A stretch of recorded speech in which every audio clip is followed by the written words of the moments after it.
Hello friends, स्वागत है आपका अपने चैनल आर्ट कॉन्सेप्ट क्लासेस में। आज हम आप लोगों को तारे के जीवन काल के बारे में बताएंगे कि तारा कैसे जन्म होता है, कैसे उसकी मृत्यु होती है। इसमें तारा में वाइट ड्वार्फ क्या होता है, ब्लैक ड्वार्फ क्या होता है, फिर विस्फोटक सुपरनोवा क्या होता है, विस्फोटक तारा क्या होता है, पल्सर क्या होता है, क्वेसर क्या होता है, ब्लैक होल क्या होता है। तो इन सारी चीज़ों के बारे में हम इस पूरे वीडियो में बताने वाले हैं। ठीक है, ये सारी चीज़ें पढ़ने से पहले हम लोग पहले तारे के बारे में थोड़ा समझ लेते हैं कि तारा होता क्या है। सबसे पहली बात कि तारा बोलते किसी को, देखिए जिसके पास अपना प्रकाश और अपना उष्मा होता है उसको हम लोग क्या बोलते हैं, तारा बोलते हैं। जिसके पास खुद का प्रकाश और खुद की उष्मा होती है उसको हम लोग क्या बोलते हैं, तारा बोलते हैं। उसके बाद खुद का क्या होगा, प्रकाश होगा, खुद का हीट होगा। जैसे सूर्य क्या है, एक तारा है। ठीक है, क्योंकि उसके पास खुद का हीट भी है और खुद का प्रकाश भी है। ठीक है, चंद्रमा, आप कहिए चंद्रमा भी चमकता है तो चंद्रमा चमकता है, लेकिन उसके पास खुद का प्रकाश नहीं है। वो सूर्य से प्रकाश लेता है, जो हम लोग को दिखता है। सूर्य से जो प्रकाश लेता है वो उसकी वजह से ग्रहण करके हम लोगों को दिखाता है। ठीक है, तो तारा, सूर्य हम लोग क्या है, तारा है। ठीक है, जितने हम लोग आकाश में तारा देखते हैं उस सबके पास अपना हीट है और अपना उसका प्रकाश है। ठीक है, तो इसमें दो चीज़ें मेन इंपॉर्टेंट आता है। स्टार किसको बोलते हैं, तो जिसके पास खुद का हीट हो और जिसके पास खुद का लाइट हो। ठीक है, जिसके पास खुद का हीट हो और जिसके पास खुद का लाइट हो उसको हम क्या बोलते हैं, उसको हम स्टार बोलते हैं। ठीक है, तारा के बारे में एक और बेसिकली चीज़ ध्यान रखिएगा कि पूछता है कि तारा का कलर जो होता है, रंग होता है, वो किसके ऊपर डिपेंड करता है। तो इसका आंसर है पृष्ठ तापमान के ऊपर। पृष्ठ तनाव नहीं, पृष्ठ तापमान के ऊपर। जो उसके सरफेस का तापमान होता है उसका ऊपर उसका कलर डिपेंड करता है। बेसिकली तारे के तीन कलर होते हैं। एक रेड होता है, व्हाइट होता है, ब्लू होता है। तो ये किसके ऊपर डिपेंड करता है, पृष्ठ तापमान के ऊपर डिपेंड करता है। किसके ऊपर डिपेंड करता है, कलर ऑफ स्टार पृष्ठ तापमान के ऊपर। पृष्ठ तापमान के सरफेस टेम्परेचर पृष्ठ तापमान के ऊपर डिपेंड करता है कलर ऑफ स्टार। तो पूछेगा कि इसमें रेड स्टार होता है, लाल कलर का स्टार, तो उसका टेम्परेचर कितना होता है, तो वो नॉर्मल टेम्परेचर वाला होता है। नॉर्मल टेम्परेचर जिसका रहता है ना, वो क्या होता है, नॉर्मल टेम्परेचर जिसका रहता है वो क्या होता है, रेड होता है। जैसे हम लोग का सन नॉर्मल टेम्परेचर है, हम लोग का सन का क्या है, नॉर्मल टेम्परेचर है, इसलिए वो क्या हम लोग को रेड दिखता है। ठीक है, और इससे थोड़ा ज़्यादा होगा, मीडियम टेम्परेचर हो जाता है तो वो क्या होता है, मीडियम टेम्परेचर हो जाता है, क्या हो जाता है, मीडियम टेम्परेचर होने की वजह से वो वाइट हो जाता है। स्टार कैसा हो जाता है, वाइट। और सबसे हाई टेम्परेचर रहेगा तो क्या हो जाएगा, ब्लू हो जाएगा। सबसे हाई टेम्परेचर रहेगा तो क्या हो जाएगा, ब्लू हो जाएगा। ठीक है, तो ये क्वेश्चन पूछता है कि ब्लू कलर हाई किसकी वजह से होता है, हाई टेम्परेचर की वजह से होता है। ब्लू कलर किसकी वजह से, हाई टेम्परेचर की वजह से होते हैं। देखिए एस्ट्रोनॉमी में कोई चीज़ कम नहीं होता है। जैसे यहाँ पर रेड का जो लाल होता है वो नॉर्मल टेम्परेचर के लिए लाल होता है, नॉर्मल टेम्परेचर के लिए, जबकि सूरज का टेम्परेचर 6000 डिग्री सेल्सियस है, जो कि नॉर्मल नहीं है, लेकिन एस्ट्रोनॉमी में क्या है, नॉर्मल है।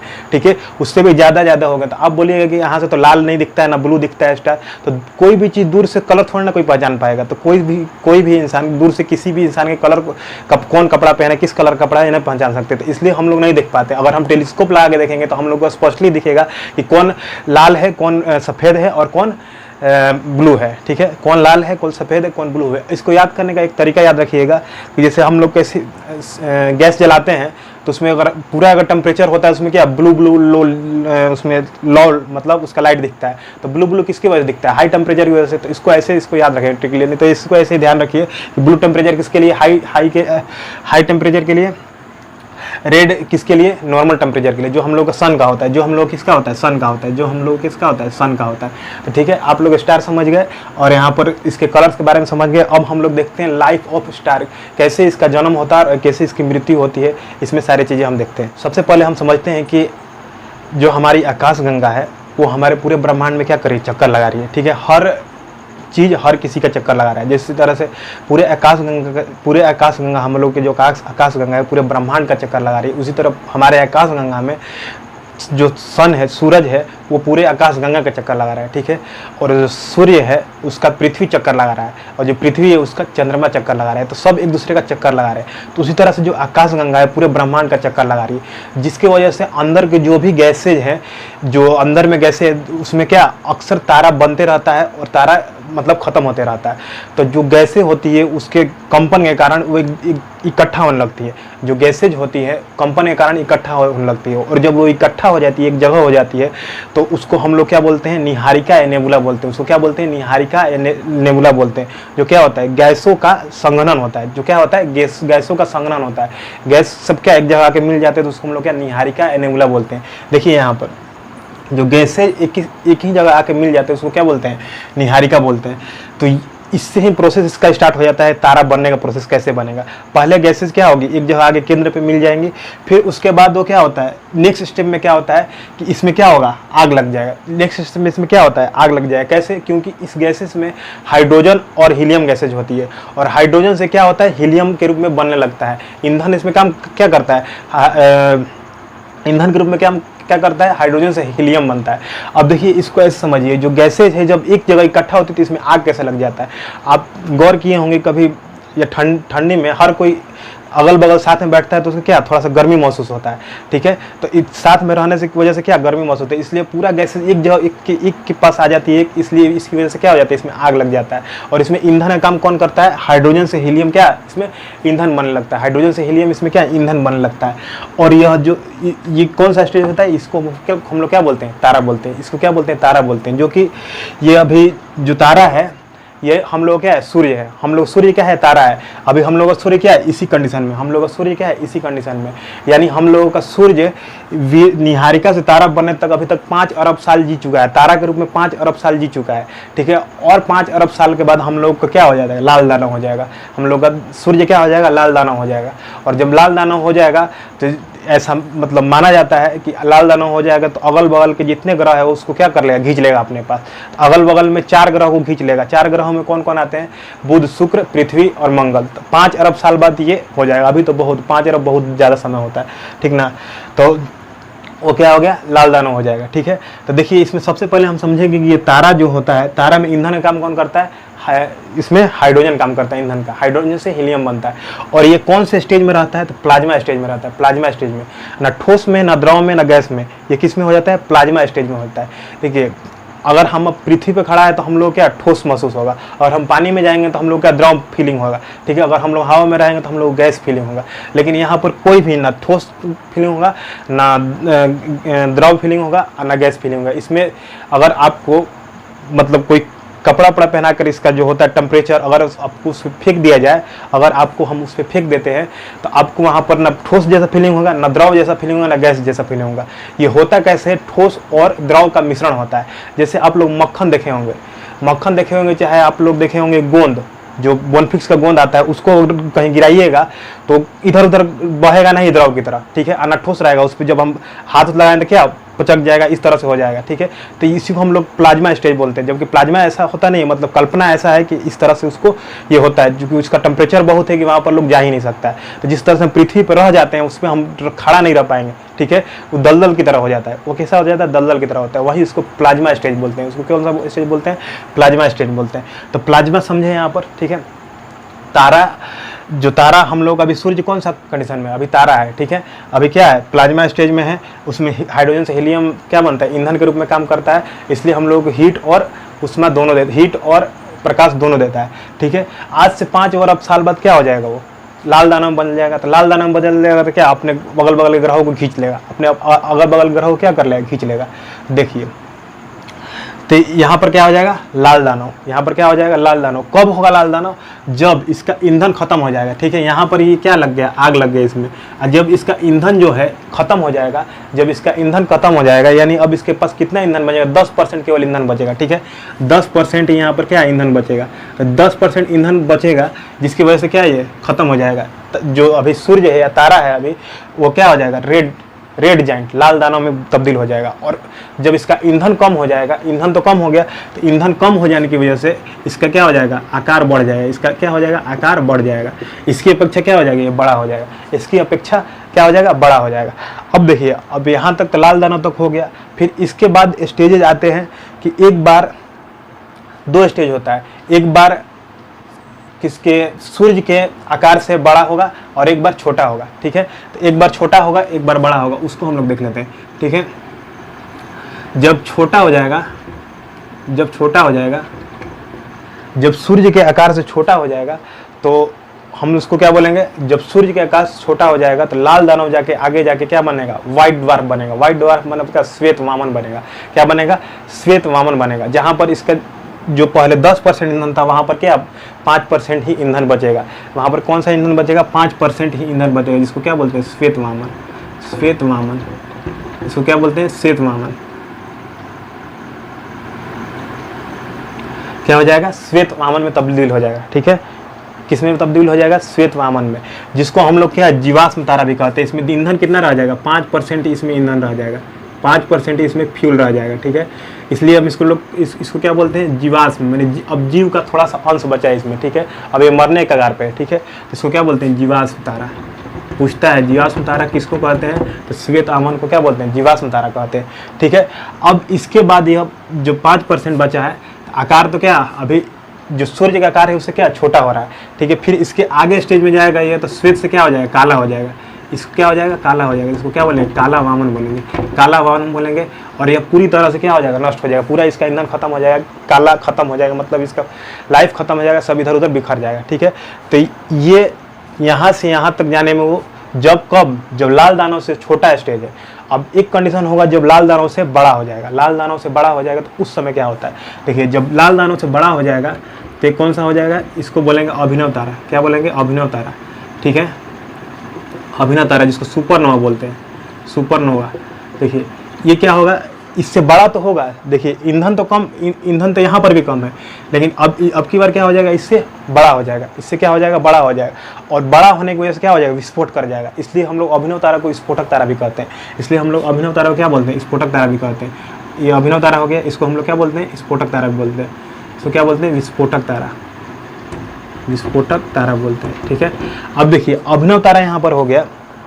ठीक है, जब अभिनव तारा हो गया तो अभिनव तारा के बाद अगला स्टेज में यह क्या, 4 भागों में बढ़ जाता है, 4 भागों में बढ़ जाता है। इसका मतलब क्या, या तो वो इसके बाद न्यूट्रॉन तारा बन जाएगा, या तो पल्सर बन जाएगा, या तो क्वेसर बन जाएगा, या तो ब्लैक होल बन जाएगा। ठीक है, इसके बाद ये क्या हो जाता है, 4 स्टेज में बढ़ जाता है। इसके बाद ये 4 स्टेज में बढ़ जाता है। ठीक है, तो पहले क्या हो जाएगा, न्यूट्रॉन तारा। ठीक है, न्यूट्रॉन तारा, न्यूट्रॉन तारा इसमें क्या होता है, न्यूट्रॉन तारा होगा तो इसमें क्या, न्यूट्रॉन तारा में आवेशहीन होता है। ठीक है, इसमें आवेश नहीं होगा, ये भी चमकेगा लेकिन इसमें आवेशहीन नहीं होता है। इसमें क्या, आवेश नहीं होता है। ठीक है, तो इसको क्या बोलते हैं, आवेश नहीं होता है, इसमें आवेशहीन होता है, आवेशहीन होता है। फिर उसके बाद जो 2 और तारे होते हैं इसमें, तो एक होता है क्वेसर, एक होता है पल्सर। एक होता है क्वेसर और एक होता है क्या, पल्सर होता है। एक क्वेसर होता है और एक पल्सर होता है। ठीक है, तो चूंकि रेड जाइंट से क्या बड़ा हो गया है। ठीक है, और यह इसके बाद विस्फोट करके टूट गया है, तो न्यूट्रॉन तारा बना जो आवेशहीन है। टूट गया है तो छोटा हो गया। ठीक है, और क्वेसर और पल्सर ये भी छोटा हो जाता है। छोटा होने की वजह से कोई भी चीज़ छोटा होता है तो उसका तेज गति से घूमने लगता है। कोई भी चीज़ छोटा होगा तो क्या होगा, तेज गति। बड़ा शरीर जिसका है उसको घूमने में टाइम लगेगा, जो छोटा शरीर है वो क्या जल्दी घूम जाएगा। ठीक है, तो इसलिए तेज घूमता है। इसलिए क्वेश्चन पूछता भी है कि सबसे तेज गति से घूमने वाला तारा कौन सा है, तो क्वेसर या पल्सर क्या होते हैं, तेज गति से घूमते हैं। ये क्या होते हैं, तेज गति से घूमते हैं, तेज गति से घूमते कौन, क्वेसर और पल्सर। अब देखिए एक और स्टेज होता है जो अभिनव तारा के बाद क्या हो जाता है, वो या तो ये बनेगा, या तो ये बनेगा, या तो ये बनेगा, नहीं तो टूट कर सब पूरा एक जगह इकट्ठा होकर वो क्या हो जाएगा, ब्लैक होल का निर्माण कर देगा। सब जितना टूट के क्या होगा, सब एक ही जगह क्या हो जाएगा, इकट्ठा हो जाएगा और ब्लैक होल बन जाएगा। बहुत ज़्यादा उसका घनत्व हो जाएगा, जिसकी वजह से क्या वो ब्लैक होल बन जाएगा। और इतना ज़्यादा उसका घनत्व हो जाएगा, इतना ज़्यादा घनत्व हो जाएगा कि अगर 1 चम्मच का भार हम उठाएंगे ना तो 10 हाथियों के बराबर होगा। 10 हाथियों के बराबर। एक आदमी फेंक दिया जाएगा तो पूरा छेद के नीचे निकल जाएगा। आदमी क्या, पृथ्वी के ऊपर फेंक दिया जाए ना तो पृथ्वी के आर पार निकल जाएगा। इतना वो भारी घनत्व उसका होता है, वो ब्लैक होल होता है, जिसमें प्रकाश भी अगर जाएगी तो प्रकाश भी नहीं आ सकती है बाहर। प्रकाश अगर जाएगी तो प्रकाश को भी बाहर आने नहीं देता, उसको भी क्या कैप्चर कर लेता है। ठीक है, तो उसका जो इमेज हम दिखा रहे हैं, इमेज जो उसको कल्पना करके बनाया गया। ठीक है, इमेज वहाँ से खींचा नहीं जा सकता क्योंकि प्रकाश लौट के आई भी नहीं करेगा तो खींच कहाँ से पाएंगे, नहीं खींच पाएंगे। तो हम लोग क्या बोलते हैं, इसको ब्लैक होल बोलते हैं। तो क्या बोलते हैं, ब्लैक होल। ब्लैक होल घनत्व क्या होता है, ज़्यादा होता है। घनत्व क्या होता है, ज़्यादा होता है। अब देखिए यहाँ पर हम जो यहाँ पर पॉइंट नहीं है कि सूर्य से छोटा हो जाएगा और बड़ा हो जाएगा, तो कितना छोटा और कितना बड़ा। देखिए हमारे भारतीय मूल के वैज्ञानिक चंद्रशेखर, जिन्होंने क्या एक चंद्रशेखर सीमा दिया। ठीक है, जिसमें उन्होंने कहा कि सूर्य के द्रव्यमान से 1.44 गुना अगर कोई ज़्यादा हो जाता है तो क्या बन जाएगा, वो अभिनव तारा बन जाएगा। 1.44 गुना से ज़्यादा यानी 1.5 से लगभग ज़्यादा हो जाएगा तो क्या अभिनव तारा बन जाएगा। और 1.44 से छोटा हो जाएगा तो क्या हो जाएगा, श्वेत वामन बन जाएगा। वो क्या हो जाएगा, श्वेत वामन बन जाएगा। वो क्या हो जाएगा, श्वेत वामन बन जाएगा। देखिए चंद्रशेखर सीमा ये पूछता है। चंद्रशेखर सीमा कितना होता है, 1.44 गुना होता है। ठीक है। तो 1.44 गुना से अगर द्रव्यमान ज़्यादा हो गया उस तारा का, सूर्य का द्रव्यमान होता है उसके 1.44 गुने से ज़्यादा हो गया तो वो कहाँ चल जाएगा, अभिनव तारा में, और छोटा हो जाएगा तो कहाँ चल जाएगा, वो श्वेत वामन में चल जाएगा। छोटा हो जाएगा तो क्या हो जाएगा, श्वेत वामन में चल जाएगा। यहाँ पर क्या होना चाहिए, 1.5 से छोटा होना चाहिए, 1.5 से छोटा होना चाहिए, सूर्य के द्रव्यमान को 1.5 से छोटा होना चाहिए, ठीक है। और यहाँ पर 1.5 से बड़ा होना चाहिए, 1.5 से क्या होना चाहिए, बड़ा होना चाहिए, 1.5 से क्या होना चाहिए, बड़ा होना चाहिए, ठीक है। तो इस बातों को यहाँ पर ध्यान रखना है। फिर एक बार हम लोग इसको पूरा क्या देख लेते हैं, पूरा देख लेते हैं कैसे इसको ध्यान रखना है, ठीक ना। देखिए सबसे पहले आकाशगंगा, हमारी जो आकाशगंगा है उसके पूरे ब्रह्मांड में घूमने की वजह से जो गैस होते हैं वो हलचल करते हैं, जिसकी वजह से वो एक पास इकट्ठा होने लगते हैं।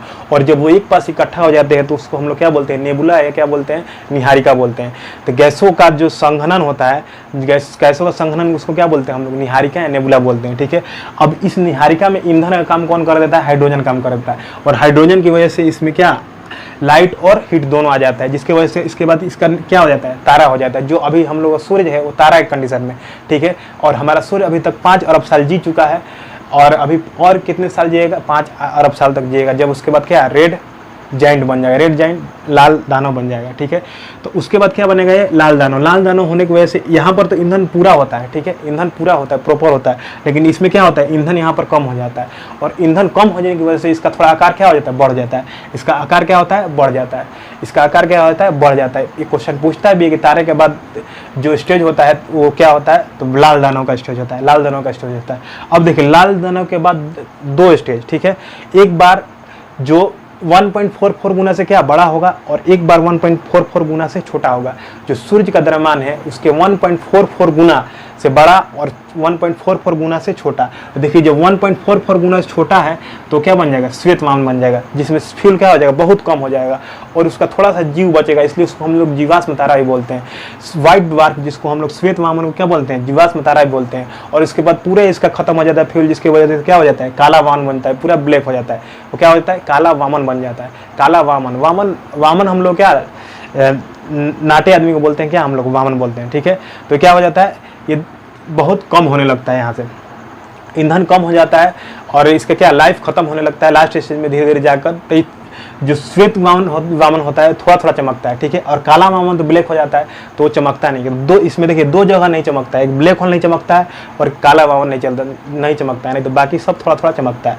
तो देखिए यहाँ पर समझे कि जब छोटा हो जाएगा तो क्या हो जाएगा, श्वेत वामन हो जाएगा, फिर काला वामन। अच्छा एक बात बताइए, अगर मान लीजिए कि दे देगा सूर्य से 1.25 गुना बड़ा है तो ये किस में जाएगा, श्वेत वामन में जाएगा कि अभिनव तारा में जाएगा। तो इसमें सोचने वाली बात है, इसमें क्या बोल रहा है 1.44 से छोटा, तो 1.22 है तो 1.44 छोटा ना है, तो ये क्या हो जाएगा, इस किस रास्ते पे जाएगा, इस रास्ते पे, और क्या बन जाएगा, श्वेत वामन बन जाएगा। लेकिन अगर 1.44 से ज़्यादा हो गया तो 1.44 से ज़्यादा होने की वजह से क्या बन जाता है, अभिनव तारा बन जाता है। 1.44 के ज़्यादा यानी आकार बड़ा हो जाएगा, और आकार बड़ा हो जाएगा तो उसमें विस्फोट होना लाजमी है, और उसमें विस्फोट होगा तो वह 4 तरीके से, उसमें 4 तरह से परिवर्तन हो सकते हैं, विस्फोट होगा, या तो न्यूट्रॉन तारा बनेगा, या तो पल्सर बनेगा, या तो क्वेसर बनेगा, या तो ब्लैक होल बनेगा।